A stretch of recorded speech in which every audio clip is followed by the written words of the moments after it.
Hi there, welcome to another edition of The Bridge, and I'm your host, John. Well, today we're going to be talking about real estate and how it affects you and me as an individual. Most times we have human beings going into activities thinking that the other person is looking at you for your best interest, but that doesn't usually play out. From my experience as a lawyer, I've come to realize that everyone wants to have the best deal for themselves at the least available cost. And in the process, you get yourself into a hot bottle of water. This comes out in real estate, especially amongst all other forms of contractual agreements that people go into. Now, when we're talking about real estate, we're talking about real assets. Yeah, we're talking about real assets. Buildings, vehicles. Yes, your car is a form of real estate. But the major real estate everybody knows about are the landed assets, which are which are houses that we all come to live in. The four-cornered fortified building that we all look at and want to go into. Now, before you get to the building, there is always the land itself. Now, going into the purchase of a land, there are a few things that you need to know. One, who owns the land? Yeah, who owns the land sets the pace for you to know who you're dealing with. And more often we get to buy lands in outskirts or within the urban centers of town, or practically where you see a lot of people living in and you want to be there. Now, in some instances, you might be lucky to buy just a bare parcel of land and build with it as your heart desires, or you have to buy a parcel of land with a little chunk of a building on it, which you might want to level and build. Now, once you know who owns the land, the next thing comes in. Start to understand what exists. Are there any papers for the land? Did the person register the land? What's the state of the land as at the time you want to go into it? Now, all of these are preliminary investigations that most people tend to feel they can do, and you can in every right. But it usually helps when you have a legal practitioner with you or a real estate broker that has a registered office that you can locate that will guide you through this process. So in the process of getting to do all this initial back and forth, getting to understand it, you need professional help. So you either need a legal professional or a registered real estate agent.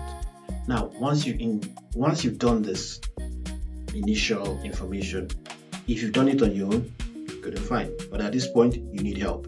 So once you've taken either the legal practitioner or the real estate broker, now comes the nitty-gritty, going to do the investigation at the land registry. Now, you as a person will say, I can go and pay somebody that to do it for me. Yes, you can. But there's no certainty in that, because you may be lucky 1 out of 10 or 3 out of 5 to get a very dedicated person that will do the search and give you feedback. But such searches that are conducted are not recorded in the registry. So you need the help of either of these two people I said earlier. The legal practitioner goes in, files an application, requests for the file. Such a file is brought out. He reviews it. Where he's not even given access to the file, his letter is in the file to show that he actually paid fees to gain access to the file, to have a registered report generated from the lands registry for him or her that is practicing as a lawyer to be remitted to you. Cha-ching! Now that is one thing you're taken clear of. Next thing you go to do, you agree, you've done the investigation, you know the land, good. You're either happy or you're not. You can confidently beat your chest and go and negotiate. Once you've negotiated, comes the next part of the dating session. You have to actually prepare the documents that state the terms and conditions, specifying the amount you're purchasing and also all other necessary add-ons. Put it in black and white, be specific, and be straight to the point. Now, remember something I told you earlier on about going to check the land registry? That investigation gets you to know whether there is any ground rent pending or ground rent that has been paid up, or if the land has actually been registered or not.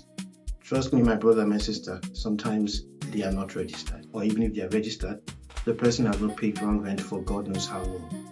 Those form part of the elements that you use to negotiate your rates. Once you've done that, you get back to that other aspect we're talking about. Getting your documents registered, negotiating the rates, and putting it in black and white. Now, once you've done that, you're good and fine. You've done the deed of assignment.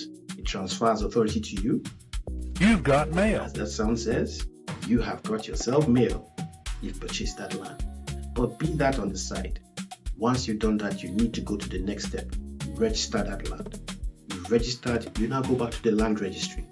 Put it into the documents there. Pay the necessary fees so that you have good title. Don't allow yourself to say, I've already purchased the document and I don't want to go back. But if you think that is it, you're in for an interesting pitch. But that's just me scraping the top of my head for you. We're going to come back on another episode. In another episode, we're going to talk about the do's and don'ts about purchasing a property. What you must do to ensure that your title is good and to ensure that what you have put in, the effort, is worth it. But I leave you with this thought in mind. Don't let the costs make you lose what you could have saved. Because paying for good service saves you the trouble and the pains you face much later. And that's just me talking to you from the bridge. This is John. Until we meet on the next episode of The Bridge, where we'll talk more about real estate and how you need to build on it.